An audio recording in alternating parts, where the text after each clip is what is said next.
get started, I'm going to make sure that we are going to record this today. So if you don't have to worry about taking too many notes, I'll send out the recording and any other deliverables or handouts after the session. So without further ado, I'm going to first ask the question, how much user data do we research before designing a test? And then I'm going to hand it off to Scott. All right, so when Mia asked that question, it showed up in the polls. You should be able to see that over in the bottom. And there we go, we're starting to get some answers. So this is what we're going to talk about today, using that data so that we can increase conversion rates without guessing. And so the bottom line here is you're all here because you have something people want. You're marketing, you're sharing something that people want. And the whole point of conversion rate optimization is to make it easier for them to get. And I think we can all agree that conversion rates never look as high as we would like them to, never look as high as we think they should when we have something that people want and we want to get it to them. And so the challenge is, what is impeding the conversion process? This is the whole point of conversion rate optimization. How do we make it easier for consumers to complete a conversion? And that how question is where this data is going to come in. So thought number one is we should experiment. We should try different things and see how those work in terms of driving conversions. Do we get more people closer to our ultimate goal? Do we get to convert higher? Do we see a higher conversion rate? But of course, designing these experiments needs people who have time, needs people who have analytic skills to define what will be most worthwhile to try. And the problem is time is scarce, people are scarce, but the pressure to increase conversion rates is real. So sometimes this leads to an inclination to try something in the effort to improve conversion rates. Try something, try anything, but we don't want to wind up like this picture. We can do better than taking a guess and diving in. We can use data. So that is the topic of today, the foundations of optimization strategy. How do we go about setting up a program that gets us better results and avoids guessing on the way to getting there? We're going to have a couple more sessions in this series. So the next will be around barriers to achieving optimization. So today we'll talk about, okay, what do we need to know and do in order to move toward a more informed optimization strategy? Next session, we'll talk about what gets in the way for us as we try to do that. And then finally, we'll get into, in the third session, a guided optimization roadmap. So for today, what that means is that we'll talk about the consumer journey for starters, and we'll talk about conversions through the consumer journey. We will talk about the practice of optimization then, as we're trying to move consumers through the consumer journey. How do we go through that practice of driving optimizations? We will talk about setting optimization objectives. Then we'll talk about Google Analytics. We'll talk about events and goals in GA3 and GA4. And then finally, we will talk about objective-based reporting, right? So our conversion objectives and how do we build reporting around those conversion objectives. So this should be applicable whether you're just starting out or whether you've been running a CRO program. Some of it might seem a little rudimentary if you've thought through these things before, but hopefully there will be a few new ideas there. And if you're just starting out, this will take you somewhat systematically through the process of moving from, well, I would have to guess and try something and experiment, through to, okay, I can start to generate data that gets me closer to conversion rate optimization. We won't be using Google Optimize today. We will get to that in session 3 when we get into the actual guided optimization roadmap. So before we dive into that, you've been very patient listening to my intro here. Just a little bit about me so you know where I'm coming from in terms of my background and all of this. So I've been in agency and technology, sort of alternating back and forth between agency and technology analytics and optimization services since Y2K. I was a developer prior to Y2K, leading up to Y2K, and then beginning in 2000, I moved over to media. So yes, indeed, that was the analytics, the entirety of our analytics was 1.0 web counters, and I've done this with a few companies and a few industries over the years. I also taught on the topic of digital analytics for 6 years. I developed a digital analytics program or course in the Integrated Marketing Communications Master's Program at Northwestern University here in Chicago, and taught that curriculum along with teaching the core statistics course for about 6 years. And during that time, and as part of the material for that class, I wrote and published a book called Architecting Experience, a Conversion Science Handbook, which is what I like to think we're talking about today, the science of conversion or conversion science. That was published first in 2016. And as quickly as things changed in analytics, it needed a refresh. So a second edition was published in 2020. All right, so let's jump into what are these foundations of optimization strategy. So we'll begin with the goal of optimization, which is, you might think, oh, it's sales, okay, or it's some conversion, it's a download, it's a lead. The goal, though, is really to get a consumer to do that, to get a customer to do that, right? So the goal is persuading. That's the goal of marketing, that's the goal of optimization, persuading people, persuading individuals, persuading consumers. And so when we think about that, we think about the consumer journey. And the reason we think about the consumer journey is because it gives us a model for the question of, what are our consumers thinking? What are these people that we're engaging with thinking? What is their mindset? What is their motivation, right? And thinking about motivations of each individual consumer, that is the key to successful CRO. The key is not technology. The key is not data. Those are all pieces of insight that unlock the key. The key is motivating consumers. So thinking of the consumer journey, we use this Google Messy Middle, which was developed for e-commerce, but which we've actually seen in our own work is also applicable to lead generation. And in fact, in lead generation, there tends to be maybe sometimes a longer path to, or time to conversion than you see even in e-commerce, where the decisions might be quicker.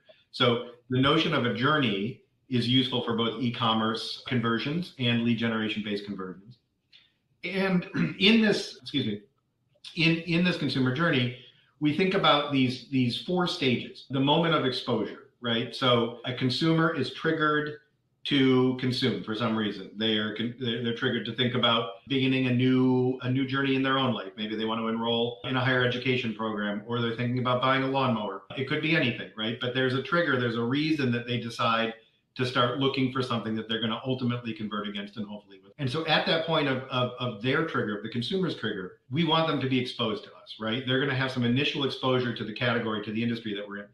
And so this is an acquisition stage. This is actually where we're trying to find those consumers and bring them to us and expose them to us in this early stage of their journey. Then this messy middle diagram we like because it shows that consumers don't go, straight down a funnel. They actually start to explore. And it's not just us that they're exploring, right? We tend to design our experience with the notion that, okay, we'll get them in, we'll move them through, and we'll close them. And that's a necessary model, that kind of funnel model, or path to purchase model, or buy flow model, lead gen funnel. That's a valuable notion for us as a inside out thinking company, right? Here's what we want, here's what has to happen for that to occur. But we need to also be outside in thinking, and that's where the journey is really helpful, because we won't be the only experience that these consumers engage with. So they're going to go off on this exploration path, and they're going to look at us, they're going to look at others. And so our experience, the one that we're trying to convert them within, we can optimize our own experience, but we need to think about it in the context of competitive experiences as well, right? So in the exploration stage, we are trying to build their interest, drive their engagement, and move them forward in this journey. And we're doing it not only in the context of our own experience, but in the context of what else are they seeing in terms of the competitive options out there. The journey here has this figure 8 from exploration to evaluation and back and forth. Evaluation is going a little bit deeper than exploration. Okay, I've decided that these are the brands, the companies, the options that are going to be in my consideration set. Now I'm going to learn a little bit more. I'm going to go a little bit deeper. And now I'm a more educated consumer. So in evaluation, I'm actually asking harder questions. I'm not just asking, is this an option for me? But I'm asking, and how well does this option fit what I'm looking for? And through this exploration and evaluation cycle, what it means to fit the consumer's need might change, because the consumer is going to refine their needs. They're going to think a little bit more informed about, okay, so now I see what the options are. Now I'm getting a little bit more specific about what I'm looking for. So we expect, and this model does a good job of showing this back and forth between exploration and evaluation. On the evaluation side, now we're into driving intent, driving leads, and getting prospects to become more qualified. Ultimately, at some point, we want them to fall out of this, and this is this blue dotted line, and at that point, this is the experience end of this consumer journey. Now they actually have experience with going through a purchase with us or going through a qualification period with us from a lead gen standpoint, giving us their information and having us contact them, giving us their credit card and getting that first experience with the product. So this becomes the experience with the brand, and this is the last stage of the consumer journey, but it does lead back up to what other people are going to find in that initial exposure stage. So that was all about the outside. That was all about the consumer and their journey. This next diagram, this next model, helps us to think about the inside out. How do we go about addressing all of this, right? So there's consumers, they've got motivations, they're examining us, they're examining others, they're deciding, they're in this constant process of deciding, they're deciding from what they experience in our digital footprint, they're deciding from what they experience and compare that to for other digital footprints. This is a lot, right? And this is all of you, this is your everyday life. So you won't be surprised when I say that the lead into successful CRO is strategy and planning.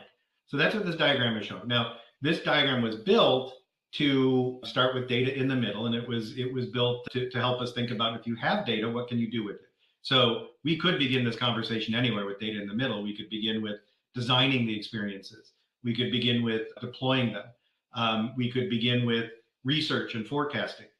But what this model is showing is the very common, and I think if we think about the poll that was asked at the beginning, recognizable process that if you're working with data, this is the bare minimum, is that you've got performance metrics, ideally including your sales metrics, site performance metrics, engagement, events, goals, etc. That creates data, and then that data informs your strategy and plan. So this is the base approach. Generate data out of what content experience delivery has, how it's performed, right? That's the arrow from content experience delivery to performance metrics. So we've got some experience out there, we're generating metrics around it, we pull that back through as data, and then we conduct our strategy.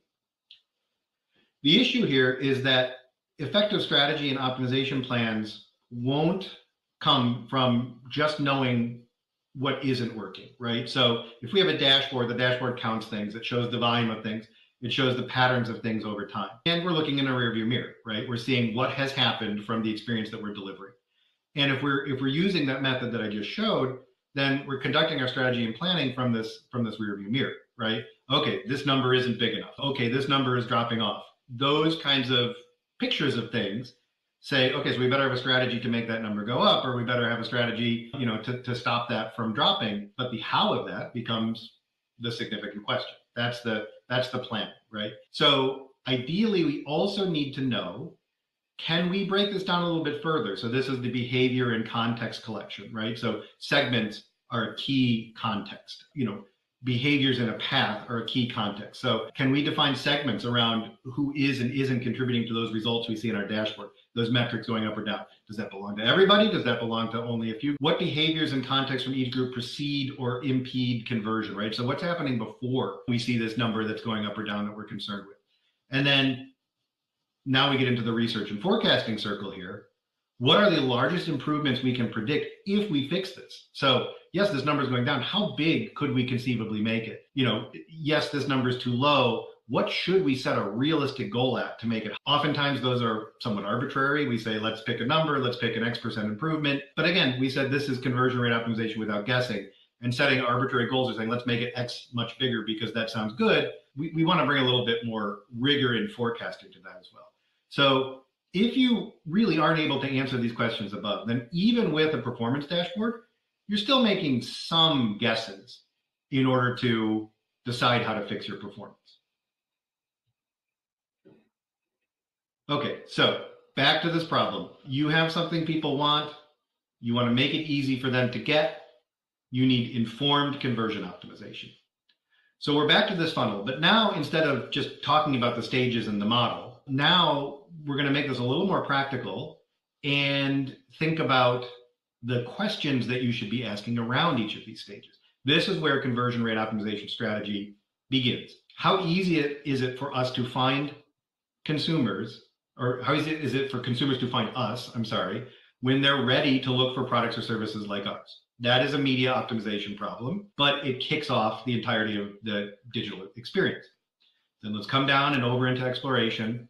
What moves them through exploration, or what causes them to stop performing, right? A dashboard is going to show us where there is exit, where there is bounce, where there are pages that aren't being engaged. So that tells us where exploration is stopping. It doesn't really answer, though, what is moving them through that or what is impeding that, right?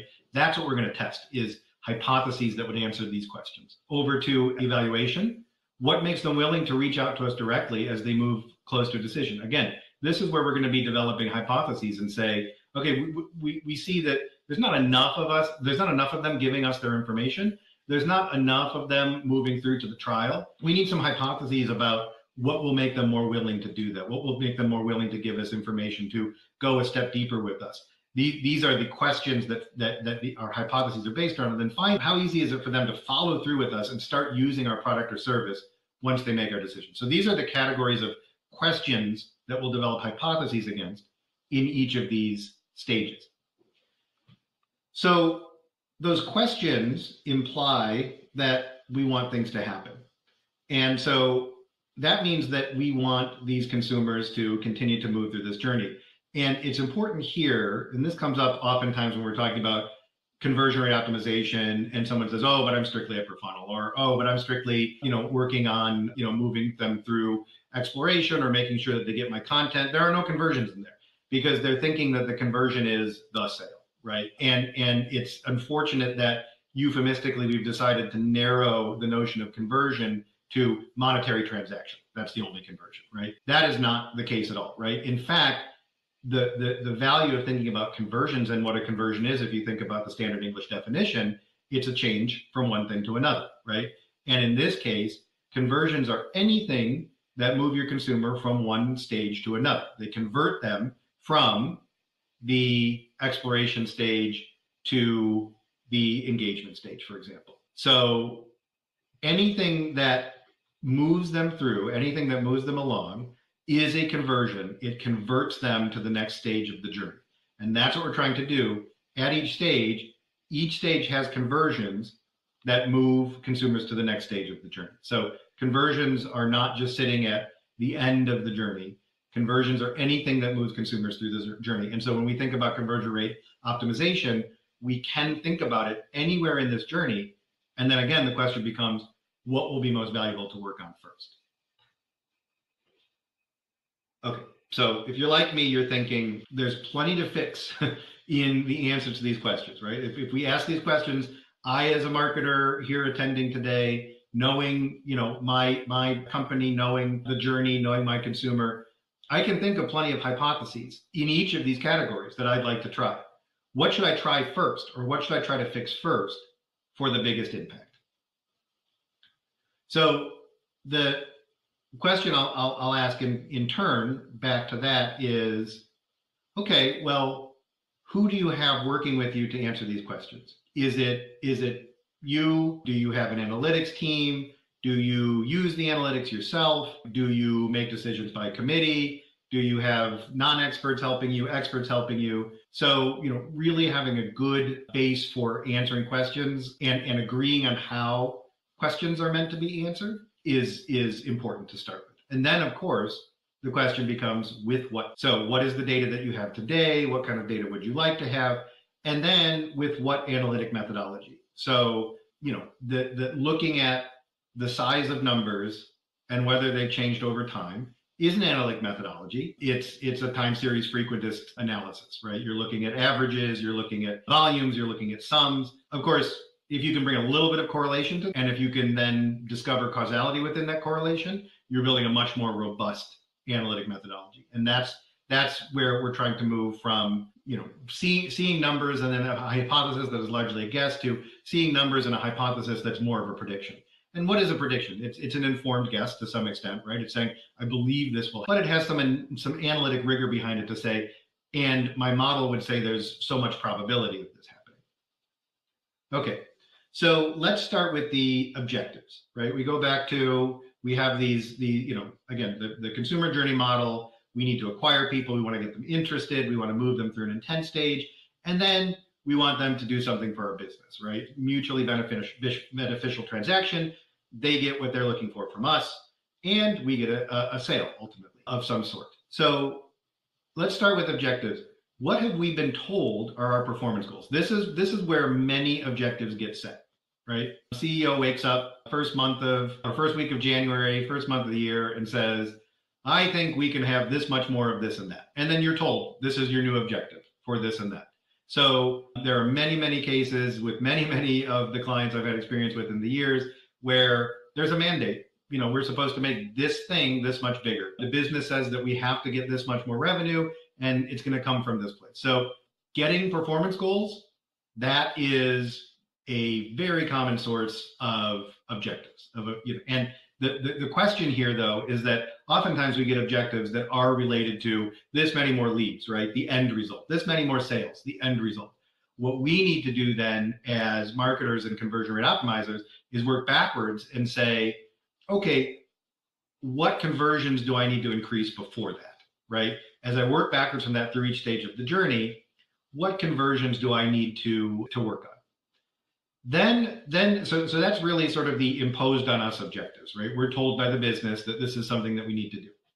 Then there are the objectives that we discover ourselves as the strategist, as the conversion rate optimizer. So what else do we want to achieve more of in our measurement, right? We're looking at these numbers and we're saying, hey, I see certain things that just aren't big enough. You know, form completes just aren't big enough. You know, 30-day trials just aren't big enough. So here's an important hypothesis. How and how much would improving those improve our ultimate performance? And then likewise, there are things that we want to see less of. Too much bounce, too much exit from these pages that we thought should really be driving people through, too much abandonment after trial. So what do we want to see less of in our measurement? And how would that improve our performance as well? And ultimately, there are objectives in this. There's the business objective. I mentioned that oftentimes that top-down objective is a business objective. Achieve this much end result for the business. And then there are these marketing objectives above that. In order to do that, I need to generate interest. I need to generate intent. To do those, I need to have more consumers coming through via acquisition. So these are marketing objectives and acquisition interest in it. They can sometimes be given as ends in themselves. It's your job to get this much of an interest objective or an intent objective, and that's fine. It's helpful in CRO to understand how it drives down to the business result as well. But we do have these multiple objectives, the business objective working backwards through to our marketing objectives. So if we think about then taking these objectives and starting to build them into a CRO program and using it and having that CRO program help us know where to focus first in order to get the best results for our limited time and perhaps our limited resources, we can break down our objectives into acquisition objectives, interest objectives, intent objectives, and business objectives, and state them in common English statements, right? We don't have to get into the tagging yet. We don't have to get into the design yet. And in fact, sometimes it's helpful to just make a list of all the things that we really need our digital environment to be doing, and then go backwards and map those into objective classes. So yeah, we want to get more people to our site. And yeah, we really want to get people to stay on the site and develop interest. And by the way, these are often helpful for talking to the non-marketers or the non-measurement people. You know, a lot of times me and I have both led analytics teams, and a lot of times the analysts will go and carry these metrics out that are acquisition metrics or interest metrics and just show the metrics and say, here's what we're measuring and here's how it looks. And leave out the piece that says, oh, and by the way, before I show you these metrics, the point here is to get more people to stay on the site. The point here is to have the site make more people more interested in buying. And here are the metrics that go with that. The point is to help interested people start their transaction. And here's the data and insight that goes with that. So building these common language objectives, this is what we're trying to achieve, and then mapping them back into objectives class is going to help us as we start to build out this deliberate CRO strategy. Okay, so back to this, piling stuff on here. We've got these goals. We want to increase exposure. We want to help people explore. We need to help them evaluate. We want to improve their experience as they go through to a sign up or a sale. So as I said before, I know there's plenty to fix around these goals and objectives. And now we're hearing that it will be fixed by increasing motivations and reducing impediments, seeing each step of the consumer journey as an opportunity to convert them to a next step, making sure that's happening for as many people as possible. But again, where should I start first? Where should I go first? And this is repeating itself because this is the ultimate question of that CRO without guessing. What is the thing that you're going to spend time and energy on that you can state definitively, if we fix this first, this is going to improve the business most? There's lots of things we can try. We can show that we're busy in CRO, but being able to show all of our stakeholders that we're busy with the thing that is going to deliver the most results, that's good for our business and that's good for us. Okay, so now we'll drive into, let's really think about mapping out this CRO strategy. Now we're going to map objectives to metrics. So I gave you that example. We're going through these common language objectives. Oh, and Mia's asking some questions over here in the poll, and it would be really helpful if you would throw in an answer here and there, and I'll make sure to sort of tailor the discussion to what I'm seeing there. So we go through our objectives, the things that we can talk with anyone about, whether they understand data or not, whether they understand marketing or not. We can take this objectives columns and say, this is what I'm doing for you all day. I'm trying to make the site have more people more interested in buying. I'm trying to help interested people start their transaction. I'm trying to make sure people complete their transactions. And then you can say, and I know that I'm doing that by looking at traffic referrals, bounce rate, page time, scrolls, content downloads. So here is the first time that the metrics come in, right? And a lot of times there are shortcuts where we look into GA or whatever we're using for tracking. We say, oh, these are metrics. Let's report on them. And it's implied what they're for or what they're telling us about, but it's not always as clearly mapped as something like this would help us to do.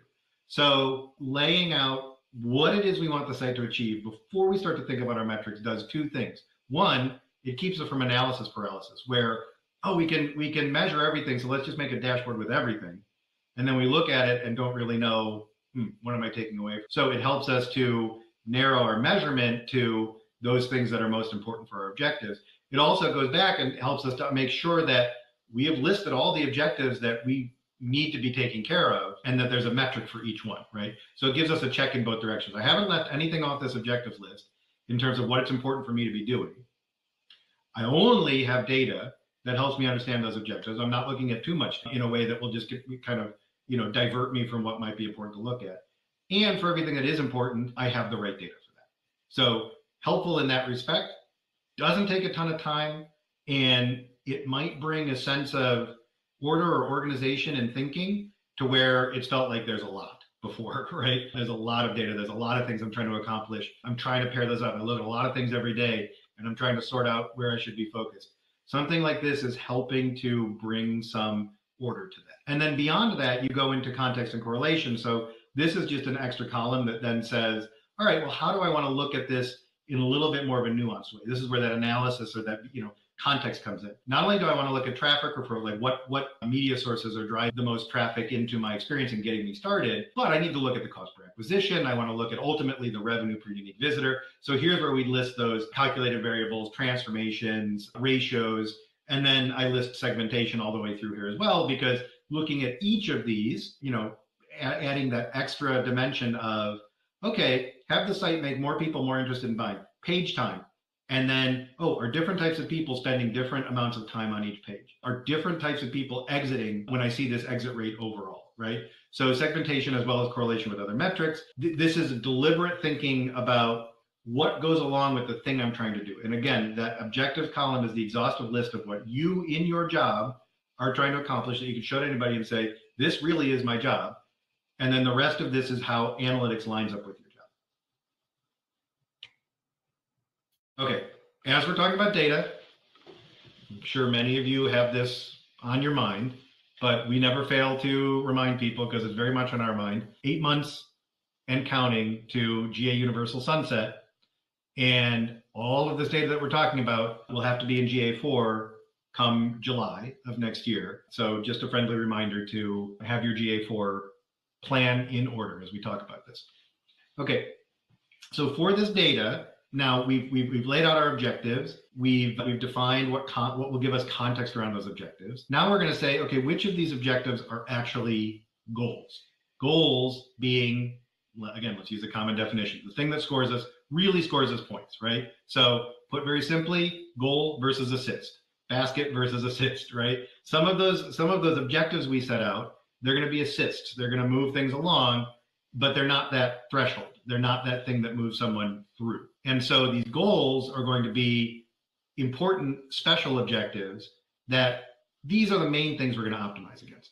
So in GA Universal, we call them goals, and we set them up from the admin through the goals view, and then you can go and create your goals against, and it's relatively easy, and we'll get into this in the third session. In GA4, they're called conversion events. Same concept as goals. It's a special kind of event that gets set up again as this special kind of event. They're the main purpose outcomes in what the digital property is meant to achieve. And while our events can number in the hundreds, right? We see all kinds of configurations where scrolling is important. We want people to move down the page. And so we set up events for scroll depth, but scrolling 25, 50, 75, 100 through the page, those aren't goals per se. So we can have hundreds of events, but at the end of the day, because this is what we're optimizing against, we really want to have 4 or 5 primary goals. So in our example exercise here, about half of what we were looking at before in that list might be goals. So the acquisition objectives, these might be media goals. Okay, we'll set those aside. These interest objectives like page time, scroll, exit rates, those KPIs, those are assists. But content downloads in that metric KPI, that would be a good goal. Session page time, that might be a good goal. Leads, that might be a good goal. Sales conversion rate or sales themselves, those would be associated with goals as well. So this is taking, and again, at the end of this, I think we're going to share this spreadsheet, and we're kind of going systematically through building this out step by step. But this is the step where you say, okay, this is what I'm going to be really aiming my optimization against, are these goals. Okay, so we've talked about the data and good. We still have the questions, who's answering this? And I saw five respondents, half of our, so we don't have anyone was one answer, or I do this work myself. So there's not an analytics team and there's not an intern here. So we've got the people who, we've got the people who are answering these questions on the line. And with what analytic methodology, right, is the next question.